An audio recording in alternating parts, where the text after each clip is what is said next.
একেবারে জমজমাট শিয়ালদহ স্টেশন চত্বর, স্টেশনের বাইরে প্রায় সর্বত্রই প্রধানমন্ত্রীর বড় বড় কাটআউট, বিজেপির দলীয় পতাকা এবং তৈরি করা হয়েছে 4টি অস্থায়ী শিবির, যে শিবিরগুলিতে বিশেষ করে উত্তরবঙ্গের জেলার মানুষ, বিজেপির কর্মী সমর্থক যারা রাতেই অনেকে এসেছেন, আজ সকালের অনেক ট্রেনে তারা একে একে এখানে আসছেন বা আসবেন, তারা প্রত্যেকে এ ধরনের শিবিরগুলিতে আশ্রয় নিয়েছেন। তাদেরকে সামান্য প্রাতরাশ এবং পানীয় জলের ব্যবস্থা, তার সঙ্গে ওষুধের ব্যবস্থা করার পর এখান থেকে ঠিক সকাল 11টার পর 10 মিনিট ছাড়া ছাড়া একটি করে বাস ছাড়বে, যে বাসগুলি এখানকার কর্মী সমর্থকদের নিয়ে চলে যাবে ডোরিনা ক্রসিংয়ে ড্রপিং পয়েন্ট পর্যন্ত। বিপুল উৎসাহ নিয়ে বিধানসভা ভোটের ঠিক মুখে দূর দূরান্তের এই বিজেপি কর্মীরা তারা এখানে এসে উপস্থিত হয়েছেন। আমরা বুঝতেও পাচ্ছি তাদের মধ্যে একদিকে প্রধানমন্ত্রী, তাকে সামনে থেকে দেখা, তার বক্তব্য শোনা, তার যে উৎসাহ, তার যে উদ্দীপনা সেটা রয়েছে, এবং আজকের এই ব্রিগেড সভা থেকে প্রধানমন্ত্রী দলীয় কর্মী সমর্থকদের উদ্দেশ্যে কি বার্তা দেন, তাদেরকে কতটা চাঙ্গা করার বার্তা দিয়ে তিনি আজকে ফেরত যান, সেদিকেও অবশ্যই নজর রয়েছে রাজনৈতিক মহলের। কোন জেলা? জলপাইগুড়ি জেলা। জলপাইগুড়ি। কোন জেলা? জলপাইগুড়ি। জলপাইগুড়ি জেলা। কুচবিহার জেলা। আমরা মেকলিগঞ্জ বিধানসভা থেকে এসেছি। জেলা কোন জেলা?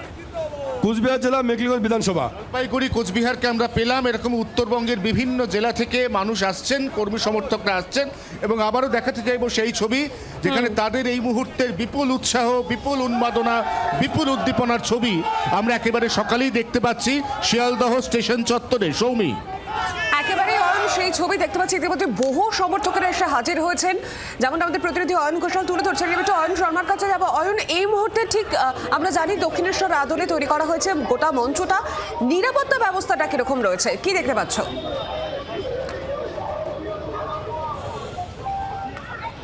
একেবারে সৌমি, একেবারে সকালবেলাতে প্রথমে ব্রিগেড সমাবেশের যে মঞ্চের ছবি, প্রধানমন্ত্রীর একেবারে যে ব্রিগেড সমাবেশকে কেন্দ্র করে যেভাবে মঞ্চ সাজানো হয়েছে, আমার চিত্র সাংবাদিক মনোজ সিংহ সেই ছবি দেখাচ্ছেন। একেবারে দক্ষিণেশ্বরের যে মন্দির, সেই মন্দিরের আদলে মঞ্চ তৈরি করা হয়েছে, যে ছবি আমরা একেবারে গতকাল থেকেই বারংবার সম্প্রচার করছি জি 24 ঘন্টা দর্শকদের জন্য।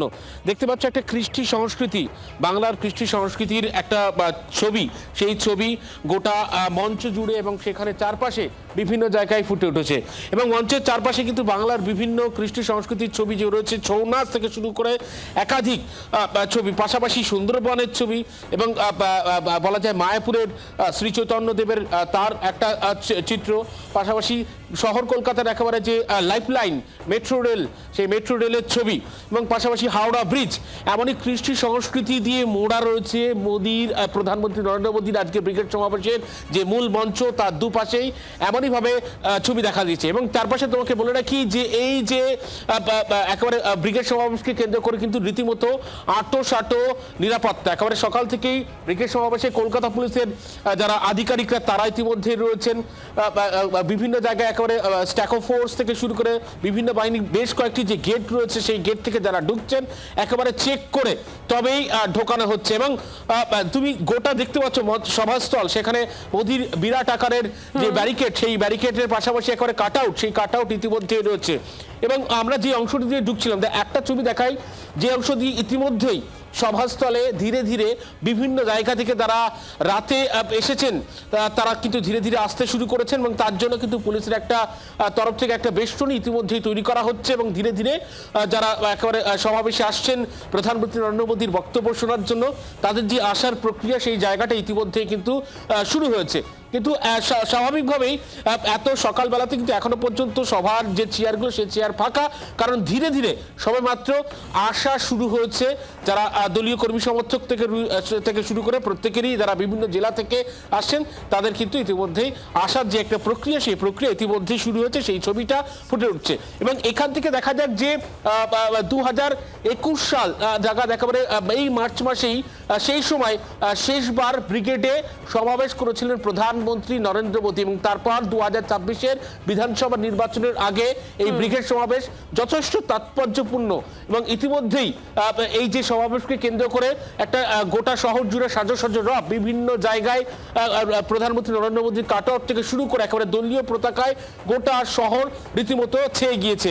সভাপতি প্রধানমন্ত্রী নরেন্দ্র মোদী বিধানসভা নির্বাচনের আগে 2024-এর বিধানসভা নির্বাচনের আগে ঠিক কি বার্তা বার্তা দেন, সেটাই কিন্তু এখন প্রত্যেকে বড় পর্যবেক্ষণের বিষয়। সব মিলিয়ে একটা সাজো সাজো রব, একটা চরম একটা উত্তেজনা, উন্মাদনা গোটা শহর জুড়ে রয়েছে এই ব্রিগেড সমাবেশকে কেন্দ্র করে। বাংলার আওয়াজ, বাঙালির আবেগ, জি 24 ঘন্টা।